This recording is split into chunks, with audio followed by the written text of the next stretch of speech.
Hello everyone and welcome back to IMO Reviews, and today we are discussing the long-awaited sequel, Dune Part 2. Don't worry, I am going to keep this completely spoiler-free. You are safe to continue. So let's dive into the positives of this much-awaited sci-fi sequel, and just like its first part, this is absolutely stunning. Once again, Denis Villenueve has transported me to a foreign planet, and it's left me wanting to see more and explore more. And I like that in part 2 we do get to see a lot more than we did in that first part. A lot more of the lore and the cultures of these fictional species and characters are way more explored in this second part, and I loved it. I gobbled up every single bit of information I could get. It just all added to that realism and that escapism. Denis Villeneuve really has put a jolt of life into sci-fi again. It's beautiful. It all feels like you can just reach out and touch it. I also want to praise the sound design. I thought it was absolutely outstanding at times. The way the wind blows and the way the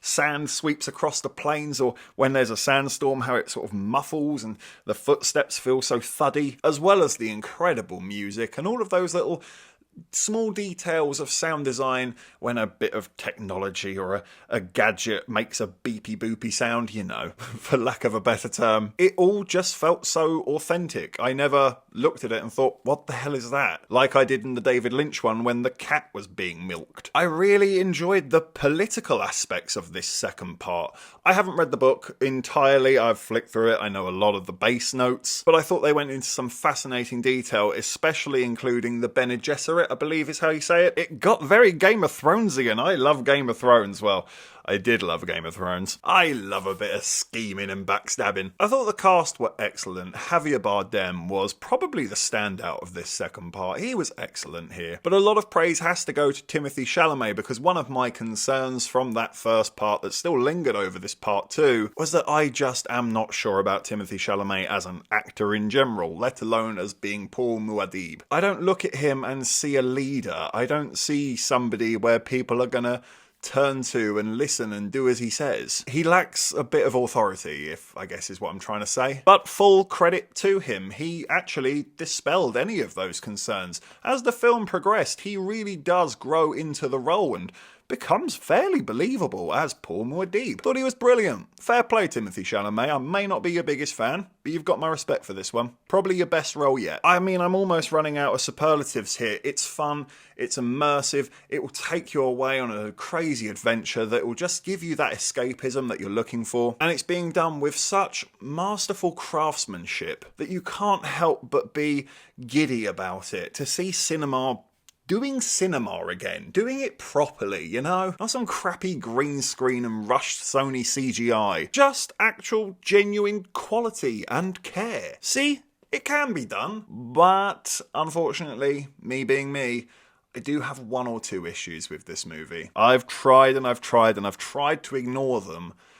but I can't. And that complaint is that there are a few moments in this film where it just feels unnecessarily rushed. It's almost completely skipped over and we're just expected to know what's happened there and move forward. And as someone who hasn't read the book, I don't necessarily know what's happened there. It just kind of feels to me like there's another 30 minutes of this movie that has been cut because of its already extensive runtime. This film, there's a 3 hour and 15-minute version out there, and I think that's the version to go with. I'm okay with taking a little bit longer if it means that these little gaps and beats are filled out for me. I'm enjoying this world so much and these characters.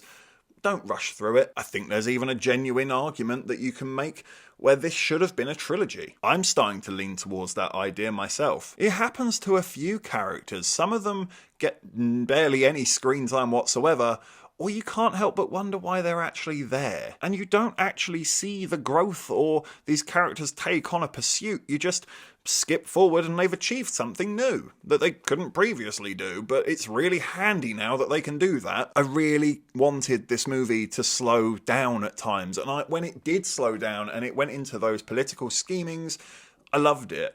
But when it just felt like it was in such a hurry, it felt off. It felt a little out of kilter. It made the pacing odd. It made me curious as to what we are actually rushing to. Because by the time we got to the end, it was kind of unsatisfying, if I'm being honest. I don't love the conclusion here. It seems a little anticlimactic to me. It feels unfinished. It feels like there is a good 20 minutes more to go. But no, it just stops there, and I think that's it. I don't think there's a part 3 coming. So yeah, unfortunately, as much as I did absolutely adore this film, have such a good time with it, yeah, I have to admit, I do prefer part 1. But that doesn't stop me from giving Dune Part 2 a 9 out of 10. If I'm being honest, I'm at like a 9.5, but I don't like to do half numbers because it just becomes complicated. If it's a 5, technically I should round it up, which would be a 10, but I don't think it is a 10. I think it's still fantastic, and I think it's absolutely worth your time, but where I did want it to hit that 10, and it's just fallen a tiny bit short, I'm a little disappointed, but it's only a tiny bit. That tiny bit of disappointment doesn't at all dent the absolute solid foundations of brilliance that this film was built upon. It's excellent and well worth your time. Thank you for watching this review. Please be sure to hit that like button and hit the subscribe button if you haven't already, and please do hit the comment section as well. Have you seen Dune Part 2? What did you think about it? Let me know in the comment section below. And of course, if you haven't had enough of this crazy ginger, we can always click on these suggested videos right here and get yourself lost in an IMO wormhole. But if not, take care, and I look forward to seeing you on the next review.